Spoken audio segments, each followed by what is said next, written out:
Number these things in your mind. दूसरा तुम लोग का एक होना चाहिए कि this is the time of survival of the fittest.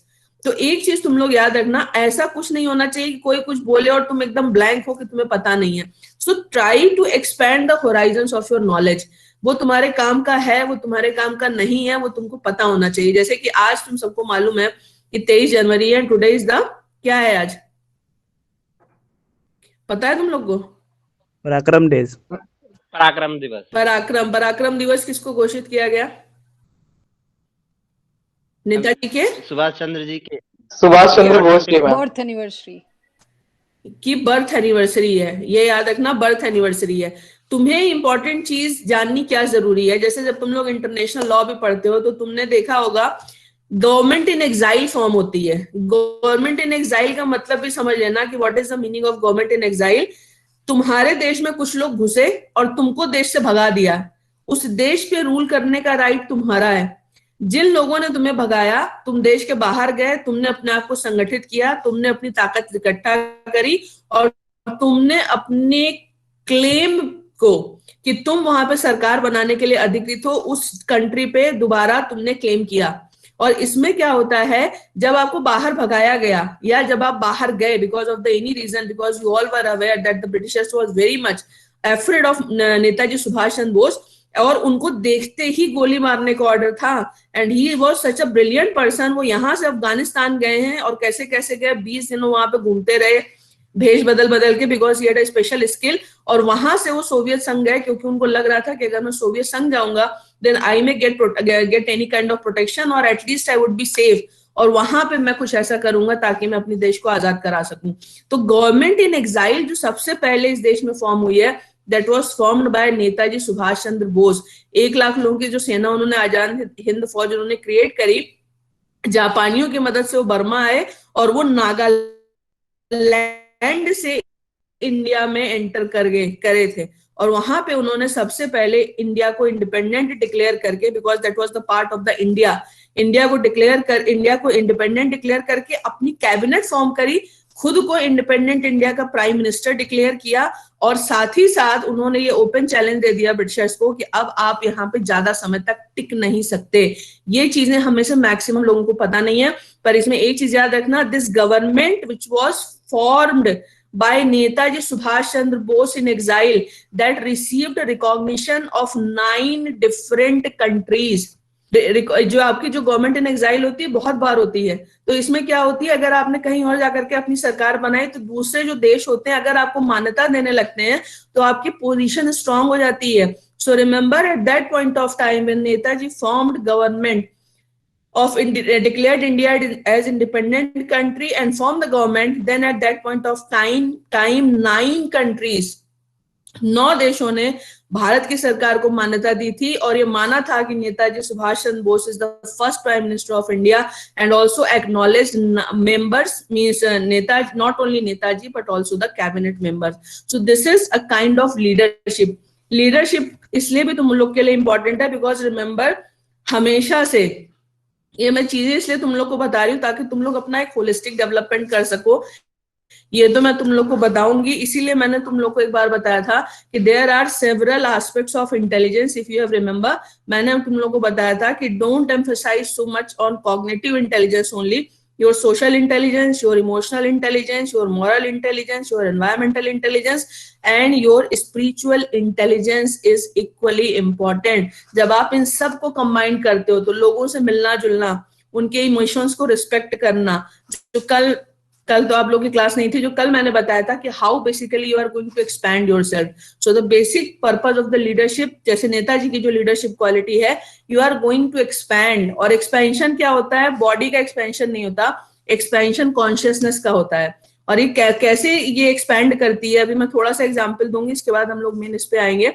जैसे तुम लोगों ने देखा है, अभी तुम सारे लोग मुझे सुन रहे हो, या जब हम लोग क्लास में बोलते हैं, बहुत लोग फिजिकली क्लास में होते हैं पर मेंटली क्लास में नहीं होते हैं, आपका मन कहीं और है। अब यहाँ पे इसका मतलब है कि जहां पे आपका मन है आप वहां पे हो, या जहां पे आप एक्चुअल में फिजिकली हो आप वहां पे हो। तो आपने रियलाइज किया होगा कि जहां पे आपका मन होता है एक्चुअल में आप वहां पे होते हो सकता है अभी आप यहाँ बैठे हो लेकिन आपका मन कनॉट प्लेस में घूम रहा हो, या आप अपना घर छोड़ करके आए तो आपके घर में हो सकते हो, आप अमेरिका में हो सकते हो, आप यूरोप में हो सकते हो, आप कहीं भी हो सकते हो। ये जो एक्सपेंशन होता है this is a nature of human behaviour but we never realise it. कैसे हम अपने आप को एक्सपेंड करते हैं और एक लीडरशिप क्वालिटी के लिए एक्सपेंशन कितना जरूरी होता है ये मैं तुम लोग को बताऊंगी, क्योंकि मैं चाहती हूँ कि तुम लोग भी इन क्वालिटीज को अपने अंदर डालो। कैसे होता आते हो, या जब हम लोग स्कूल या कॉलेज शुरू करते हैं all are unknown unaware about each other. धीरे धीरे हम आते हैं, पहले दिन जब हम आएंगे तो हम सबसे पहले अपनी सीट खोजते हैं कि हम बैठे, किसी को सीट मिले या न मिले हमें क्या करना है। फिर हमारी किसी से दोस्ती होती है तो हम अपने साथ उसकी भी सीट खोजते हैं। जब हमारे 4 दोस्त हो जाते हैं तो हम 4 की सीट खोजते हैं। अब क्या कर रहा है, एक आदमी अपना एक्सपेंशन कर रहा है। पहले अपने एक दोस्त तक किया, उसके बारे में सोचा, फिर 4 दोस्त का किया, उसके बारे में सोचा, और एक लेवल ये भी आता है कि आपको लगता है जब चारों बाहर हैं तो हम भी बाहर रहेंगे, हम अंदर नहीं रहेंगे। तो what basically you are going to do, you are going to expand yourself. और एक्सपेंशन का मतलब क्या होता है कि दूसरे के जो भी whatever is the happiness and the sorrow of the another person you are going to feel the same. And this is the basic quality of leadership. Either you are a political leader, because leadership doesn't mean political leader. You can be a leader in management, you can be a leader in law, you can be a leader in economics, you can be a political leader, you can be a spiritual leader.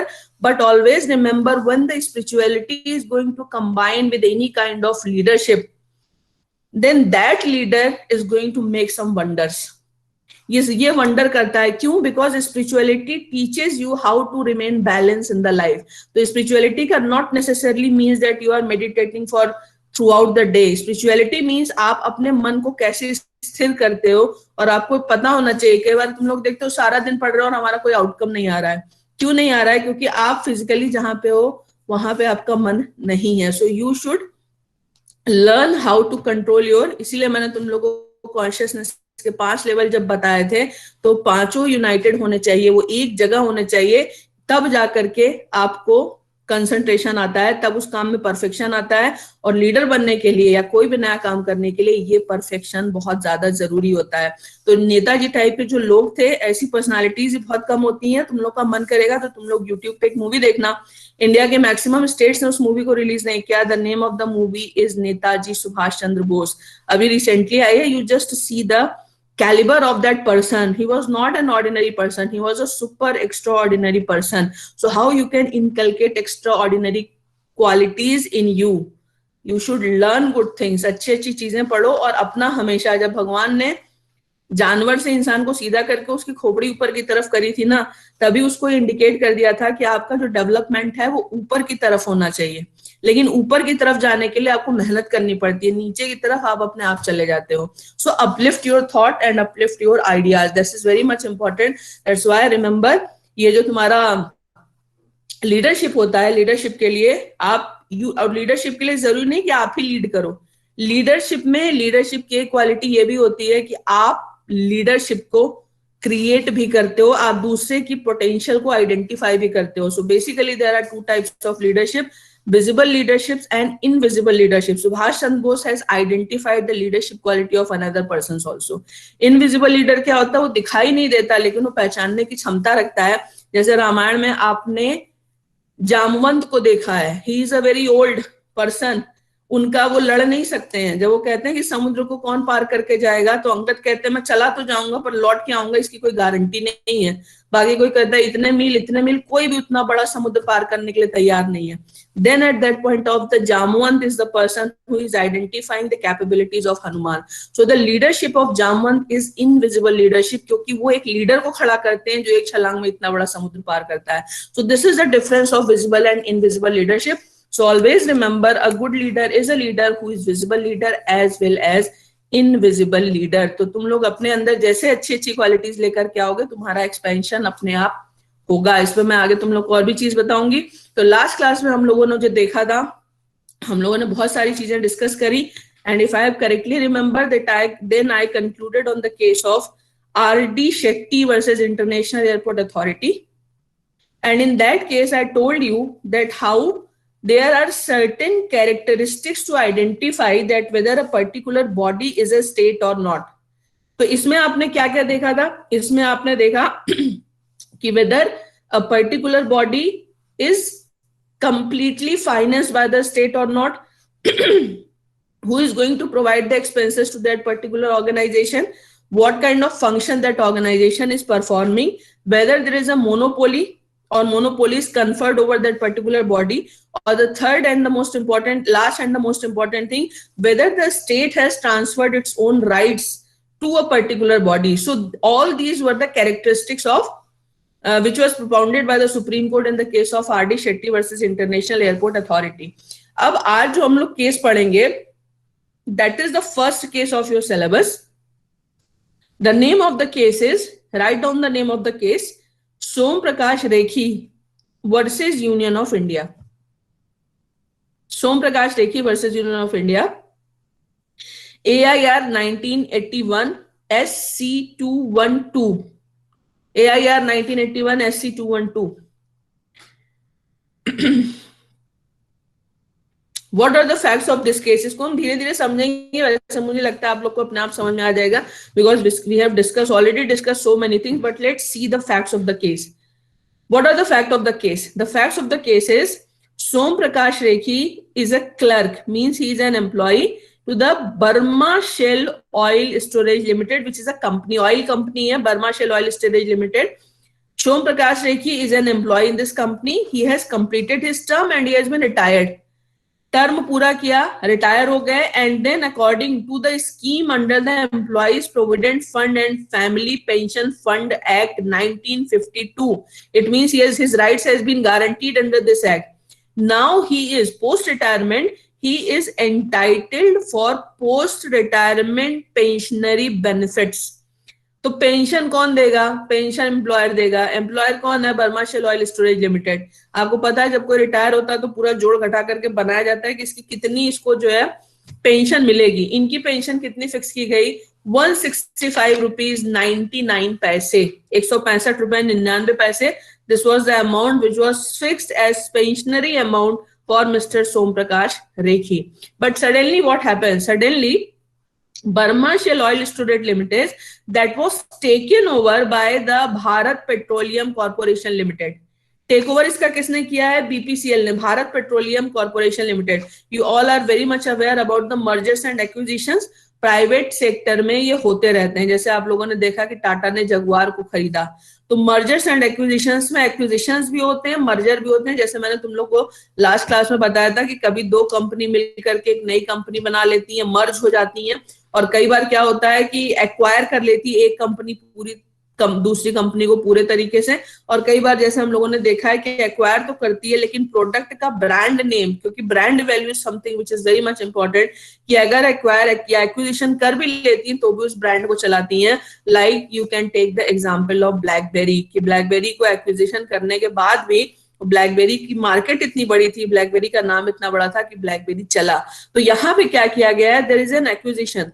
Acquisition has been done by BPCL, but one very important point you should keep in your mind: this acquisition has taken place through a legislation, and the name of the legislation is the Burma Shell Acquisition of Undertakings in India Act 1976. The Burma Shell Acquisition of Undertakings in India Act 1976, इसके through ये acquisition किया गया है. ठीक है.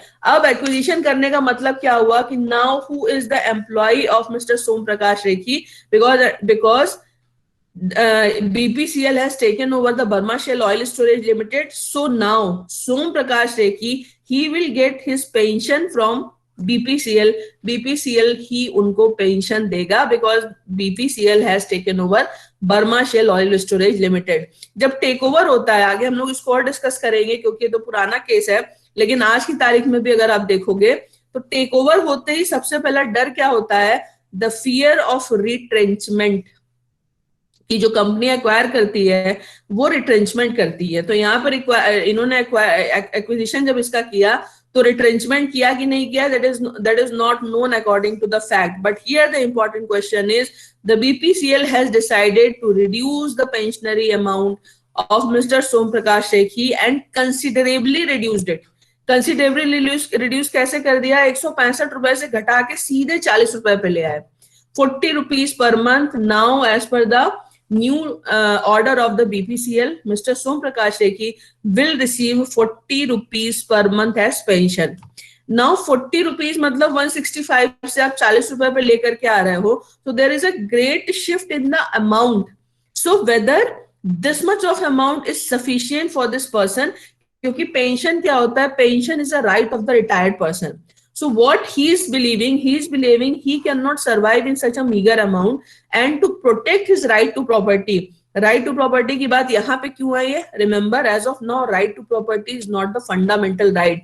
But till this point of time, when the matter was decided by the Supreme Court, it was the fundamental right. और pension आपका right होता है, पेंशनरी अमाउंट आपका राइट होता है, ये आपकी प्रॉपर्टी है, क्योंकि इसकी एक वैल्यू है. प्रॉपर्टी के लिए वैल्यू होना जरूरी है, ये आप ही का अमाउंट है जो आपको मिलना चाहिए, राइट? तो यहाँ पे जब बीपीसीएल हैज सेड कि we are going to reduce the amount of pension which is allotted for you, in a way the BPCL is going to interfere in his right to property. That's why he is saying that his right to property has been violated by the Bharat Petroleum Corporation Limited. तो इन्होंने क्या किया? Mr. Som Prakash Rekhi, he has filed a writ petition under Article 32 before the Honorable Supreme Court to issue the writ of mandamus to BPCL कि आप इनको आदेश दो. आदेश किस चीज का दो? कि ये हमारी पेंशन जितनी मुझे पहले मिल रही थी उतनी पेंशन मुझे दें, because we can not survive with such a meagre amount. तो इन्होंने क्या क्लेम किया? He is claiming that his article 19, 14 and 21 has been violated, so the supreme court should issue the writ of mandamus. He has filed the petition, but remember, before deciding the matter, the most important thing is whether this writ petition is maintainable or not. The argument, because I have told you earlier also, if you are going to file a writ petition under Article 32, you will have to prove two things. The violator is the state, and the right which has been violated, that is your fundamental right. What is the main argument in this particular case? The main argument of BPCL is we are not state. हम state नहीं है. अब अगर वो कह रहे हैं कि हम स्टेट नहीं है, तो सबसे पहले तो ये डिसाइड करना पड़ेगा कि भाई बीपीसीएल स्टेट है कि नहीं है. Because remember, if BPCL is not state, then writ petition under Article 32 is not maintainable. So firstly, the Supreme Court will have to decide that whether the BPCL is a state or not. अब इसमें important point क्या आ गया? जैसे इस तरीके की जब भी केसेस आते हैं ना, आप हमेशा याद रखना, आप इंटरप्रिटेशन वो पकड़ते हो जो आपको सूट करता है, राइट? तो बीपीसीएल के लिए सूट क्या कर रहा है कि हम स्टेट नहीं है, क्योंकि अगर वो कहेंगे कि हम स्टेट हैं, then they are liable to protect the rights of the petitioner which is available to him under Article 14, 19 and 21. But if their BPCL is not a state, then this is not the responsibility of BPCL. BPCL की जिम्मेदारी नहीं है. तो BPCL ने पहला तर्क क्या दिया कि we are not a state. तो स्टेट नहीं है, how they are going to prove it? Because mere saying is not sufficient. So what is the argument of BPCL in this particular case? The argument of the BPCL is we are not a statutory body. BPCL is a corporation. It is a company registered under the Companies Act. अभी तक हम लोगों ने क्या देखा? जो law का development international airport authority तक देखा, यहां तक हम लोगों ने क्या देखा? That the supreme court has expanded the definition of state. तो अभी तक जो एक्सपेंशन किया है, एक्सपेंशन में उन्होंने क्या किया है? एक्सपेंशन में they have upheld that the statutory bodies are also state. Interpretation का भी एक अपने जीवन में भी, और इंटरप्रिटेशन में एक चीज हमेशा याद रखना, अति सर्वथा वर्जते. किसी चीज की अति अच्छी नहीं होती. तो स्टेट की डेफिनेशन भी आपको उतनी बढ़ानी है जितनी कि आप कंट्रोल कर सको, पर उसे इतना भी खत्म नहीं कर देना कि स्टेट की वैल्यू ही खत्म हो जाए. That's why, remember, now these days the Supreme Court is very careful that up to what extent the definition of state should be expanded. इस पे मैं बाद में आऊंगी, लेकिन इसको हमेशा याद रखना, कहती सर्वथा वर्जते. तो यहाँ पे अधिक ज्यादा स्वतंत्रता भी अच्छी नहीं होती, सप्रेशन ऑफ राइट भी ज्यादा अच्छा नहीं होता, ज्यादा एक्सपेंशन ऑफ इंटरप्रिटेशन भी अच्छा नहीं होता, और ज्यादा कंस्ट्रेंट इंटरप्रिटेशन ऑफ स्टैट्यूट भी अच्छा नहीं होता है.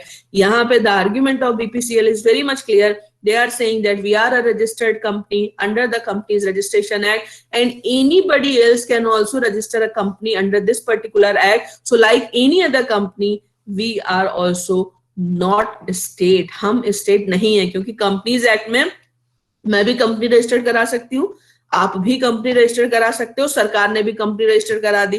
तो वो क्या कह रहे हैं कि because we are not statutory body, we are not state, but what is in the interest of the mister Som Prakash Shekhi, the interest of the protection of the right which is available to Mr. Som Prakash Rekhi in Part 3 of the Indian Constitution can be protected only in that circumstances when Mr. Rekhi is proved that BPCL is a state. तो ऐसी condition में क्या होता है, तुम लोग एक चीज याद रखना, कई बार जो चीज हम डायरेक्टली नहीं कर सकते ना, उसको हम इनडायरेक्टली करने की कोशिश करते हैं। इसलिए मैंने तुम लोग को अभी एक चीज बताई, और मैंने तुम लोग को ये बताया that the ultimate purpose of law is to deliver justice.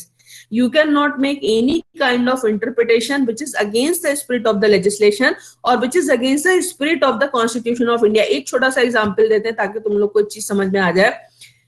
तुम लोग आगे पढ़ोगे दिल्ली रेंट कंट्रोल एक्ट, ठीक है, ये कब आया? when the India was divided, और पाकिस्तान से बहुत सारे लोग भाग करके दिल्ली आए, राइट? तो जब दिल्ली आ गए तो दिल्ली बिकेम ओवर पॉपुलेटेड। तो ओवर पॉपुलेटेड का मतलब क्या हो गया? घरों की संख्या कम है, रहने वाले ज्यादा हैं। And remember the gap in demand and supply is never a good idea. जैसे ही डिमांड और सप्लाई में किसी भी सेक्टर में गैप क्रिएट होता है, वैसे ही वस्तुओं की स्थिति में the price is going to be escalated. तो यहाँ पे क्या हो गया? The number of householders is less, house owner is less, and the number of tenants became high. तो अब उन्होंने क्या किया, क्योंकि ज्यादा किराएदार अवेलेबल है, घर उतने अवेलेबल नहीं है, then the landlords started exploiting tenants. तो एक्सप्लॉइट कैसे करने लगे? मनमाने तरीके से उन्होंने किराया बढ़ा दिया, राइट? अब किराया बढ़ा दिया, अब जिसको घर चाहिए उसको तो घर चाहिए, वो तो झक मार के किराया देगा। तो ये क्या है? It's a tendency of exploitation. And remember, exploitation is against the nature. Nature का मतलब, मैं नेचर की बात करी which has been created by God. If you are going to exploit something which is beyond the prescribed capacity, तो वो जो है आपको पलट के कुछ ना कुछ देने वाली है। इसीलिए मैंने आप लोग को बोला था कि सारे लॉज में the best law is natural law of justice. और मैं धीरे धीरे आप लोगों को बताऊंगी कि आप नेचुरल लॉ ऑफ जस्टिस को कैसे रीड कर सकते हो। आपको किसी किताब को पढ़ने की जरूरत नहीं है, खुद आप नेचुरल लॉ ऑफ जस्टिस अपने आप समझोगे। तो नेचुरल लॉ ऑफ जस्टिस में नेचर का क्लियर कॉन्सेप्ट है, नेचर एक्सप्लॉइटेशन को कभी टॉलरेट नहीं करती। Once you are going to over exploit, the nature is going to react. क्योंकि शायद तुम लोगों में से बहुत सारे लोगों को एक चीज पता नहीं होगी, आज मैं तुम लोगों को बताती हूँ, क्योंकि हमारा तो पता ही नहीं जाती है चीजें। We all are aware about this thing कि हमारी जो बॉडी होती है वो पंच तत्वों से मिलकर के बनी होती है। वो आकाश होता है, इसका यही लेवल होता है, सबसे थिन जो होता है वो आकाश होता है। उसके बाद होती है एयर यानी वायु, ये दोनों जब मिलते हैं तो बनता है जल, और जब ये तीनों मिलते हैं तो बनती है अग्नि, और जब ये सारे मिलते हैं तो बनती है भूमि। ये 5 एलिमेंट्स हैं। 5 एलिमेंट्स के केस में एक चीज हमेशा याद रखना, all these 5 elements are alive. अब तुम लोग सोच रहे होगे कि मैं बेवकूफी की बात कर रही हूँ, बट ये पांचों तत्व इसलिए अलाइव होते हैं क्योंकि कोई भी डेड चीज आपको लाइफ नहीं दे सकती। जो वायु आपको नहीं दिखती वही आपकी प्राणवायु, वही आपको जिंदा रखती है।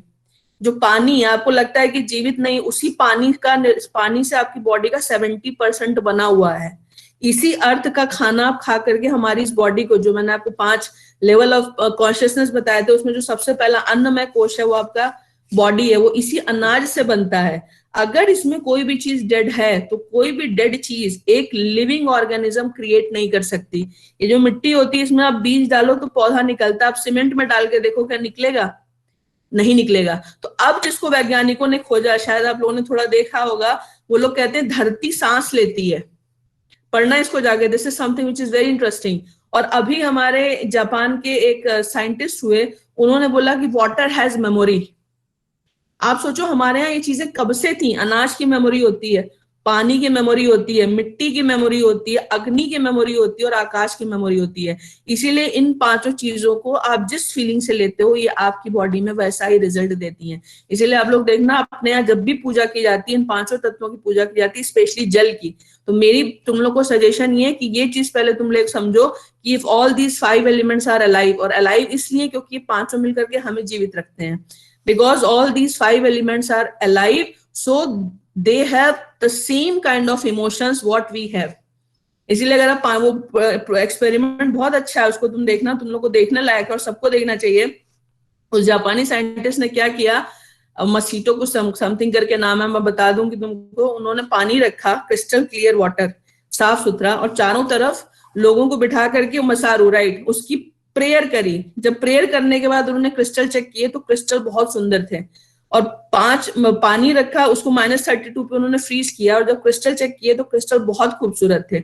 उसी पानी के चारों तरफ उन्होंने निगेटिव लोगों को बिठाया जिसने पानी को ही गाली देना शुरू किया, उसको -32 पे जब फ्रीज किया गया तो वो क्रिस्टल बहुत ही गंदे तरीके से बने थे। और then he reached over this conclusion that water has memory. ये उस एनर्जी को अब्सॉर्ब करता है जिस एनर्जी से आप इसको कंज्यूम करते हो। इसीलिए अगर आप साउथ इंडिया का इसमें कोई होगा या तुम लोग साउथ इंडिया जाओगे तो वहां तुम लोग देखना है कि जिस घड़े में पानी रखते हैं उस पानी के ऊपर वो कोई ऐसा चिन्ह बनाते हैं ताकि वो अपनी रिस्पेक्ट को शो कर सके और उसका पैर छू करके ही उसको लेते हैं। So that's why these days there is one more type of treatment which is known as water therapy. तो ये चीज मेरी याद रखना, और ये मैं तुमको इसलिए बता रही हूँ क्योंकि नेचर को आप जिस इमोशंस के साथ चीजें दोगे उसी इमोशंस के साथ वो चीजों को आपको वापस करेगी। तो एक्सप्लॉयटेशन जो है, exploitation can never be tolerated by the nature। Once you are going to be violent, once you are going to be once you are going to exploit somebody, then in that circumstances you are going to get back the same thing। इसी को theory of कार्मिक consequences मिलते हैं, कहते हैं। और अभी तुम लोगों ने नेचर को देखा होगा कि 200 साल में हमने जो नेचर का हाल किया, अब तुम लोग देखो, now the nature has started retaliating. जो आप दोगे वही वापस आएगा। तो यहाँ पे मैंने इस किस कॉन्टेक्स्ट में इस चीज को बताया कि सोम प्रकाश रेखी के केस में एक्सप्लॉयटेशन की, ये it is a clear cut case of exploitation. कि आप किसी ने जीवन भर काम किया, आपने 165 को घटा करके 40 रुपए कर दिया, prima facie what it seems that this whatever BPCL has done that is wrong, but BPCL is trying to take the protection of, किसका प्रोटेक्शन लेना चाह रहा है बीपीसीएल की, वी आर नॉट स्टेट। तो मैंने तुम लोग को बताया कि किस तरीके से intentions are more important than law. और इसको मैं कैसे बता रही हूँ तुम लोग को, इसको मैं इस तरीके से बता रही हूँ, जैसे मैंने तुम लोग को बताया दिल्ली वाला जो मैं एग्जांपल दे रही थी, जब यहाँ पे रिफ्यूजी आया तो जो 10 रुपए का किराया होता था ना, वो यहाँ के लैंडलॉर्ड्स ने बढ़ा करके 100 रुपए कर दिया। And now you are in second year, you can very well understand the difference between lease and licence. You can understand the license can be terminated at any point of time, but for the termination of the lease you are bound to issue a notice। तो यहाँ पे बड़ी, जैसे तुम लोग भी अभी जो बाहर के होगे या जो किराए पे रहते होगे, तुम लोगों ने देखा होगा एक लीज एग्रीमेंट होता है, राइट। तो लीज एग्रीमेंट में 11 महीने का नॉर्मली करते हैं, क्योंकि इसको याद रखना, जैसे 12 महीने लिखोगे you will have to register the lease agreement, तुमको उसको रजिस्टर्ड कराना पड़ेगा। तो लैंडलॉर्ड क्या करता है, 11 महीना, उसके बाद 10% की राइज लिखता है वो। तो अब क्या है, without giving notice the landlord can never ask you to evict the premise, ठीक। लेकिन अगर तुम लाइसेंसी हो, तुमको लाइसेंसी के तौर पे उसने रखा है, लाइसेंस दिया हुआ है तुम्हें यूज करने का premise, then in that circumstances the license can be terminated at any point of time, ठीक है, नोटिस की जरूरत नहीं पड़ती। तो उस समय के लैंडलॉर्ड्स ने क्या दिमाग लगाया, वो स्टेटस तो दे रहे हैं टेनेंट का, लेकिन जो एग्रीमेंट बना रहे हैं उसमें लिख रहे हैं लाइसेंसी। अब आप देखो कैसे चालाकी होती है, उस चालाकी को कैसे तोड़ा जाता है, उसमें मैं आप बता रही हूँ। राइट दे रहे हैं लेसी का, एग्रीमेंट में टर्म लिख रहे हैं लाइसेंसी। तो इसका मतलब क्या है, कभी भी तुमसे कहेंगे कि भैया बोरिया बिस्तर उठाओ अपना, निकलो यहां से, आप कुछ नहीं कर सकते क्योंकि एग्रीमेंट में लिखा है लाइसेंस। अब यहाँ पे क्या हो गया, नाउ बिलीव मी, और you can also understand that this is a method of exploitation. Then when these kinds of, the number of such kind of cases started rising, then the Supreme Court has gave a new interpretation. What Supreme Court has said, the Supreme Court has held that the content of the document is not important. Content of the document is not important, but the intent of the parties is more important. तो अब तुम लोग यहाँ पे देखो कि content में तो अभी भी लाइसेंस लिख रहे हैं, लाइसेंसर लाइसेंसी लिख रहे हैं, लेकिन सुप्रीम कोर्ट क्या देखने लगा, या जो रेंट कंट्रोल अथॉरिटीज थी वो क्या देखने लगी कि आपने किस इंटेंशन से प्रीमाइस को दिया है। अगर आपने उसको किराएदार की हैसियत से दिया तो अगर वहां पे लाइसेंस टर्म भी यूज किया जाएगा तो उसको लीज माना जाएगा। And why Supreme Court has given this interpretation? Supreme Court has given this interpretation. This is the example जहां पे जो मैंने अभी तुमको बताया that the ultimate purpose of law is to deliver justice. The ultimate purpose of the Constitution, the interpretation of the Constitution is to protect the spirit of the Constitution. अगर लोग licence लिख करके लीज में मकान दे रहे हैं और बिना नोटिस के कह रहे हैं कि निकल जाओ 24 घंटे के अंदर, then basically there is no use of having any terminology like lease, and that's why the Supreme Court has changed the interpretation. The same thing is happening here in this case also. Suddenly you are going to reduce the amount of the pension and you are trying to benefit of this, that we are not a state, so he cannot execute his fundamental rights against him, so against the company. So remember, in such type of cases the Supreme Court should, और वो क्या करते हैं जिसको कहते हैं ना lifting of wheel, वो उठा करके देखना कि भाई एक्चुअल में क्या चीज है। तो यहाँ पे जब सुप्रीम कोर्ट ने के सामने मैटर आया तो सुप्रीम कोर्ट ने, इट्स अ गुड जजमेंट, इसमें कुछ कुछ चीजें इंपॉर्टेंट है। पहली चीज मैंने तुम लोग को एक खास बात बताई कि this acquisition has taken place through a legislation passed by the parliament of India. जब टाटा ने जगुआर को एक्वायर किया होगा तो क्या पार्लियामेंट ने कोई वो किया था, कोई लेजिस्लेशन पास किया था कि टाटा इसको जो है इसको एक्वायर कर सकता है? नहीं। When two private parties are entering into any kind of merger and acquisition, then there is no role of state. State का कोई रोल नहीं होता। यहाँ पे important चीज क्या है? The most important thing is this acquisition has taken place through a legislation which is passed by the parliament. Parliament ने legislation बना करके acquisition किया है Burmah Shell oil storage limited का। दूसरा इसमें एक चीज याद रखना, कभी भी तुम देखना चाहे ऑर्डिनेंस ही क्यों ना हो, जैसे ही कोई लॉ आता है यानी कोई एक्ट बनता है या उसका कोई ऑर्डिनेंस भी अगर आता है ना, तो उसकी एक प्रियम्बल होती है, and in that preamble basically the purpose of that legislation is explicitly mentioned. तो यहाँ पे जरा ध्यान से सुनना कि इन्होंने जो प्रियम्बल लिखी है इस एक्ट में वो क्या लिखी है। प्रियम्बल इसमें लिखी गई है, and whereas it is expedient in the public interest that the undertaking in India of Burma Shell Oil Storage and Distributing Company of India Limited should be acquired in order to ensure that the ownership and control of the petroleum products distributed and marketed in India by the said company are vested in the state and thereby so distributed as best to subserve the common good. ये इसमें एक खास बात की गई है कि Burmah Shell oil storage limited जो है इसके राइट सबसे पहले स्टेट में वेस्ट होंगे और इसको पब्लिक गुड के लिए यूज किया जाएगा। क्योंकि देखिए पेट्रोल जो है कोई पानी की तरह नहीं होता, अब तो पानी भी बिकने लगा, हवा भी बिकने लगी है। जैसे पहले होता था, हम लोग कहीं कभी सुनते थे, अभी भी सुनाई देता है। और क्या सुनाई देता है कि उसकी जमीन से पेट्रोल निकला यानी तेल निकला, तो लोग क्या होते हैं, खुश हो जाते हैं कि हमारा पति हो गए। तुरंत सरकार आएगी, कहेगी मुआवजा पकड़ो और हटो यहाँ से, क्योंकि ये जो है ये नेशनल प्रॉपर्टी है। तो इस पे क्या है, पेट्रोलियम प्रोडक्ट्स पे सरकार की मोनोपोली है। तो यहाँ पे बीपीसीएल क्या कर रही है, बीपीसीएल एक कंपनी है जो स्टेट के बिहाफ पे काम कर रही है। यहाँ पे the most important thing is it is a commercial undertaking in which the government is involve. तो क्या कमर्शियल अंडरटेकिंग में गवर्नमेंट इन्वॉल्व हो सकती है? That is the first question. And the second important question is why this acquisition has taken place through a legislation. तो यहाँ पे supreme court ने भी माना कि जो कमर्शियल अंडरटेकिंग्स होती हैं, जो कमर्शियल अंडरटेकिंग्स होती हैं वो जो है गवर्नमेंट भी कर सकती है, and it happens across the country.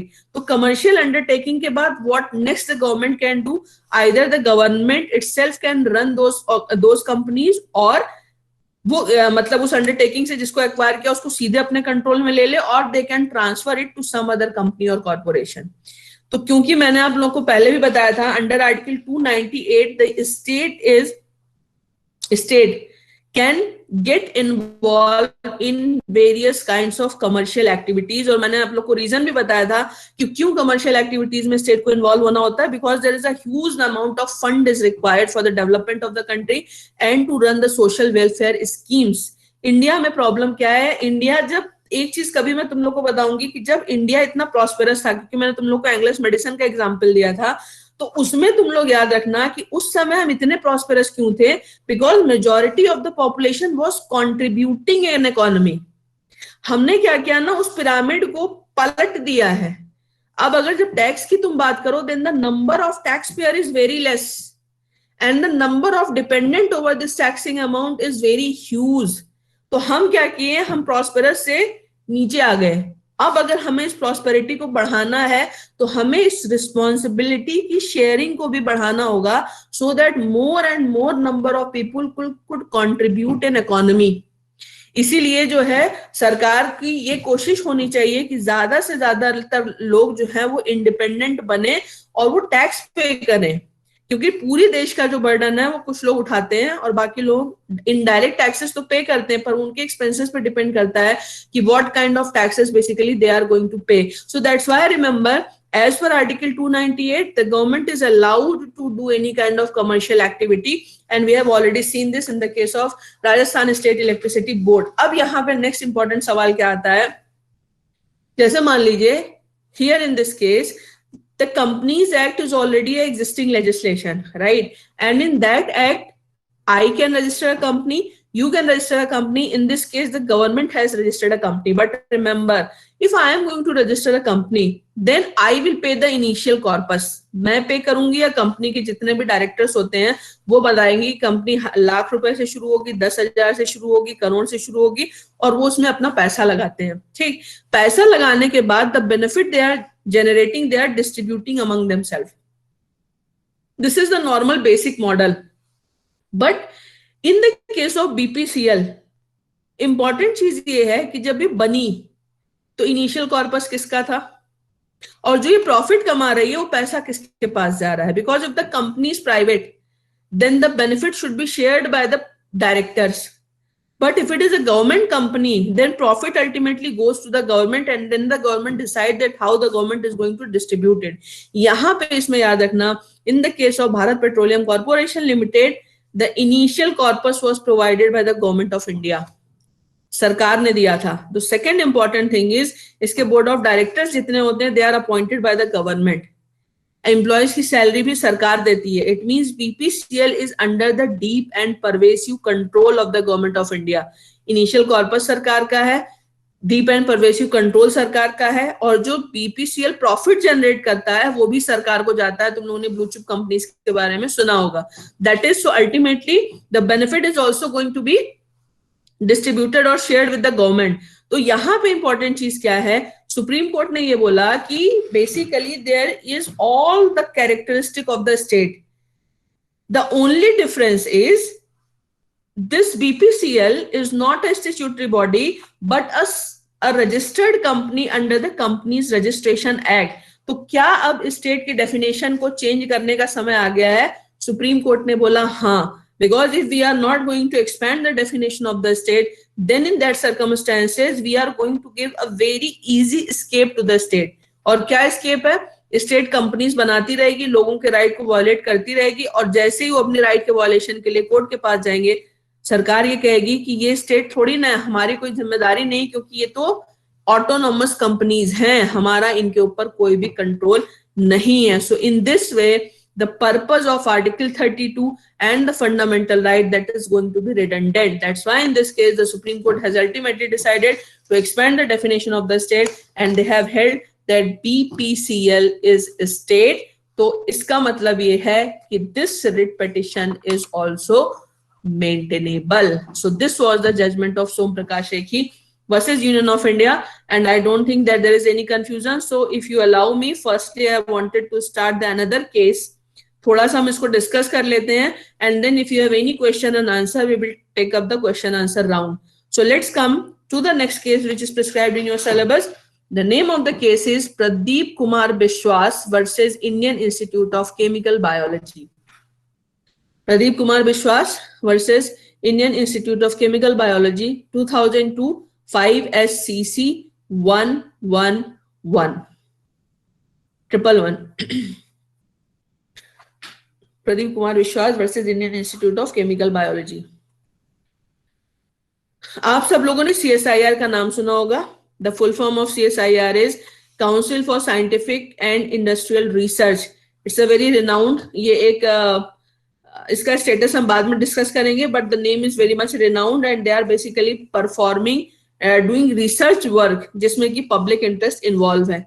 इसी CSIR की एक सिस्टर कंसर्न है and the name of the sister concern is Indian institute of chemical biology. Indian institute of chemical biology इसका सिस्टर कंसर्न है. 1972 में, it means much earlier to the case of Pradeep Kumar Biswas, there was a case. The name of the case was Sabhajit Tiwari versus Union of India. Sabhajit Tiwari versus Union of India, 1975, 1 SCC 485. 1975, 1 SCC 485. Sabhajit Tiwari versus Union of India. Sabhajit Tiwari was a stenographer in CSIR. He was a stenographer in CSIR. उन्होंने एक writ petition लगाई under article 32 against CSIR. And what is the ground of this क्या बोलते हैं writ petition? Disparity इन remuneration, यानी एक ही position के लिए दो लोगों का एम्प्लॉयमेंट हुआ है, एक का पहले हुआ है दूसरे का बाद में हुआ है, पर दोनों की सैलरी में अंतर है. And we all know that there is a constitutional mandate that equal pay for equal work. ये तुम्हारा directive principle of state policy में लिखा हुआ है. तो यहाँ पे इन्होंने क्या बोला? इन्होंने बोला यहाँ पे तो डिस्पैरिटी है, और जब डिस्पैरिटी है then basically this is in the violation of my right to equality because I am also performing the same kind of work. So the petitioner is claiming the violation of article 14 and thus the violation of article 21.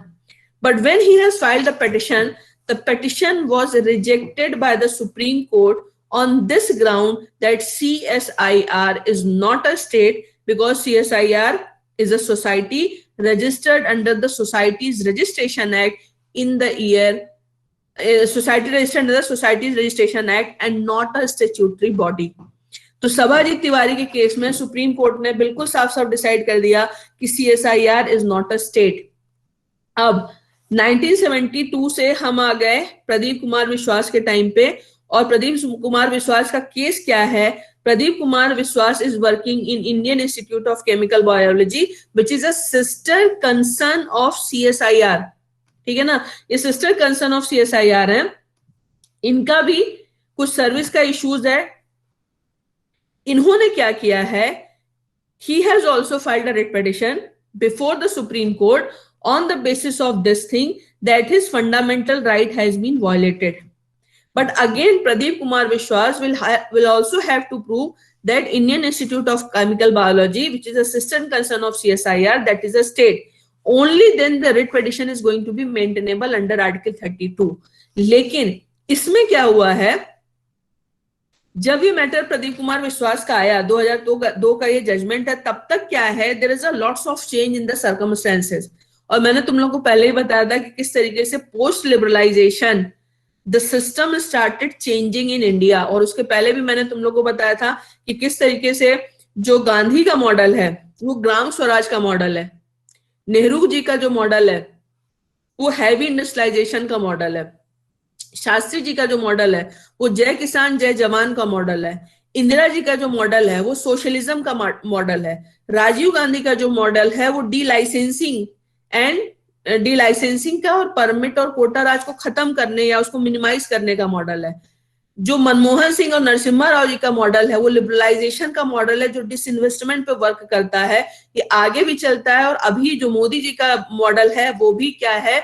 Disinvestment करके private sectors को ज्यादा से ज्यादा जगहों में involve करना to enhance the efficiency of the system.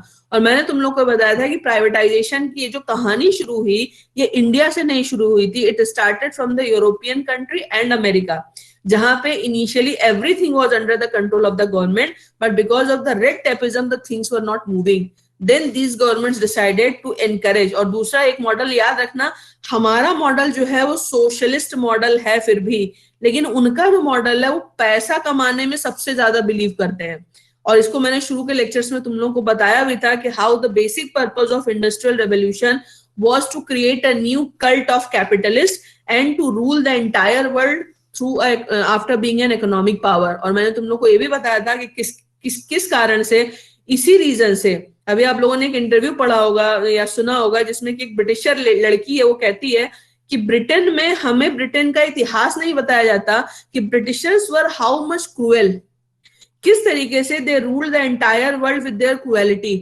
And she was saying कि हमें हमारा इतिहास नहीं बताता, and we feel so ashamed with our history and our past, कि हमने जम करके लोगों का एक्सप्लॉयटेशन किया। तो एक बात याद रखना, मैंने तुम लोगों को पहले बताया था और ये बहुत जल्दी होगा, ये मेरा फोरकास्ट है। Now with this model we can not survive. इसीलिए अब तुम हर जगह देखो, everywhere they are talking about sustainability, and sustainability is the developmental model of India which is purely ecocentric। इसीलिए तुम लोग को अगर याद हो तो मैंने तुमको बताया था कि हमारे यहाँ पे असुर और सुर धातुओं के बारे में बताया गया है, जो ये कहती है कि असुर धातुएं होती हैं जो बहुत नीचे होती हैं, इनको कभी भी धरती से नहीं निकालना चाहिए, और सुर धातुएं वो होती हैं जिनका क्या पर्सनल यूज कर सकते हो। तो जो भी हमारा सिस्टम था, रिसाइकलिंग का सिस्टम था, उन्होंने क्या किया, एक गार्बेज सिस्टम क्रिएट किया। और एक चीज तुम लोग और याद रखना, जिसपे बहुत कोई नहीं सोच रहा है पर काम करने की जरूरत है, we are following the civilisations which are hardly 70 to 300 years old। तो 70 to 300 years जो होता है ना, this is not a sufficient time to test any model. कोई भी मॉडल आप 300 साल में टेस्ट नहीं कर सकते, इसीलिए इंडस्ट्रियल रेवोल्यूशन का मॉडल 200 साल में बैकफायर कर गया है। India is the only country which has 7000 years old written economic history. उससे भी पहले का हमारा इतिहास है, मैं सिर्फ इकोनॉमिक हिस्ट्री की बात कर रही हूँ। इसका मतलब हमारा मॉडल ट्राइड एंड टेस्टेड था। और इस पे मैं कभी बाद में भी डिस्कस करूंगी, जो मैंने तुम लोग को बताया कि कैसे पिरामिड को उल्टा कर दिया गया, and when we were contributing 66% to the global GDP, majority नहीं, हर व्यक्ति किसी ना किसी काम में लगा हुआ था। तो हमने जो मॉडल पलटा है उसका हमें क्या नुकसान हुआ वो हमें दिखाई दे रहा है। बट यहाँ पे what is the important thing? The important thing is now, because the time has been changed, so the government also believes that we cannot compete with the global world if we are not going to enhance our efficiency। But what is the problem of the government sector? People do not want to work। That gives you security, और जब आप secure हो गए कि हमारी नौकरी कहाँ जाएगी तो आप काम नहीं करना चाहते हो। तो इस तरीके से with this pace you cannot beat the developed Nations. क्योंकि मैंने तुम लोग को बताया था, तुम लोग को याद होगा कि वर्ल्ड वॉर 2 के बाद किस तरीके से United Nations came into the existence, लेकिन अमेरिका के दिमाग में तभी से एक चीज चल रही थी, और वो ये थी कि दुनिया में इकोनॉमिक सुपर पावर कैसे बना जाए। तो तुम लोग को याद होगा मैंने तुमको बताया था कि American introduce the model of dollar economic model, कि जो करेंसी दुनिया के ट्रेड को कंट्रोल करेगी वो डॉलर होगी। और 2 काम उन्होंने और किया, एक तो उन्होंने IMF बनाया और दूसरा उन्होंने वर्ल्ड बैंक बनाया, जिसको देख के हमें लगता है कि they are very much in the favour of the developing countries, लेकिन उनके अपने भी हिडन एजेंडा होते हैं। तो हमें इनसे अगर बीट करना है, because they are talking about barrier free trade, तो बैरियर फ्री ट्रेड में जब आपने उनको अपने यहाँ घुसा दिया तो आप उनसे कंपटीशन में तो तभी टिकोगे ना जब आप उनके लिए अपनी एफिशिएंसी को एनहांस करोगे। और वो एनहांसमेंट ऑफ एफिशिएंसी जो है, that seems very difficult in the governmental model. That's why since the era of Dr. Manmohan Singh when he was the finance minister and P.V. Narasimha Rao ji when he was the prime minister, they initiated or started the process of disinvestment and FDI। तो अब क्या हो गया, change हो गया। जब ये structure change हुआ तो आपकी स्टेट की डेफिनेशन भी चेंज हो गई। तो जब स्टेट की डेफिनेशन चेंज हो गई तो अब क्या, प्रदीप कुमार विश्वास का जब तक केस आया है तब भी क्या सुप्रीम कोर्ट को सभाजीत तिवारी के केस पे रिलाई करना चाहिए। That is something which is very very important. इसमें एक चीज और याद रखना which is very important for your point of view, the judgement of Sabhajit Tiwari and the judgement of Sukhdev Singh versus Bhagat Ram, it was pronounced by the same bench on the same day. ये दोनों decision एक दिन एक ही बेंच ने दिए हैं।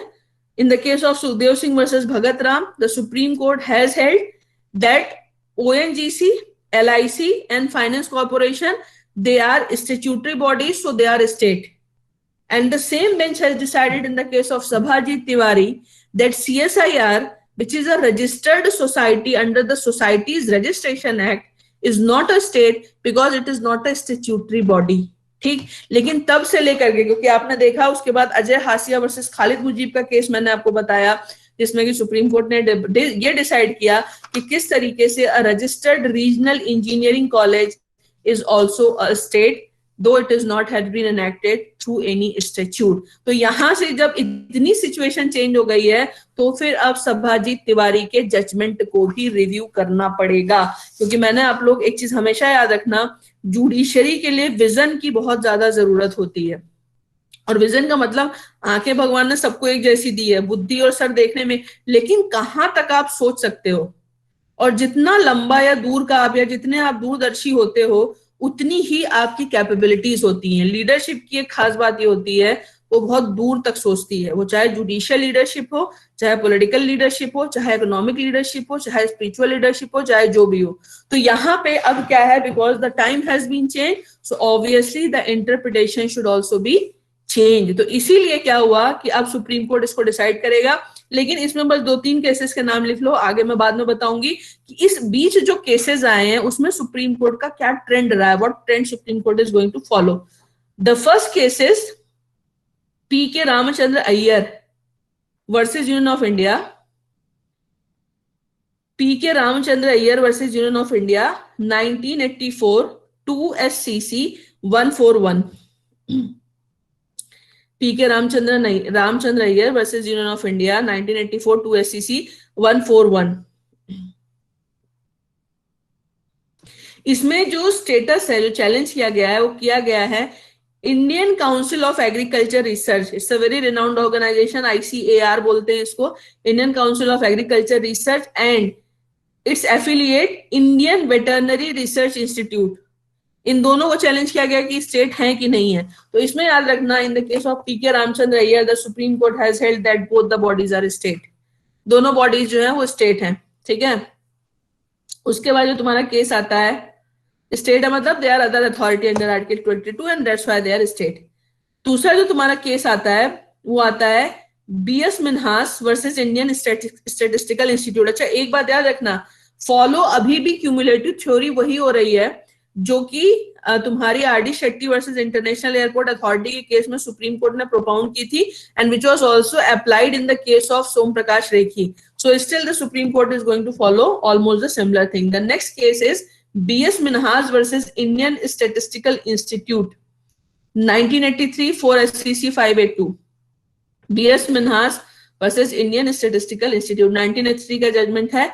इसमें इंडियन स्टैटिस्टिकल इंस्टीट्यूट, इसको याद रखना, it is a registered society, और रजिस्टर्ड किसने कराया इसको, सेंट्रल गवर्नमेंट ने रजिस्टर्ड कराया है। So it is a registered society which has been registered by the central government, funded by the central government, और ये डेटा कलेक्ट करती है जो सरकार के काम आता है। Data is something which is very much important, क्योंकि अब हम लोगों ने पहले भी डिस्कस किया कि अगर सबसे ज्यादा वैल्यू किसी की है तो वो डेटा की है। खैर, ये डेटा गवर्नेंस के पर्पज से कलेक्ट करते हैं।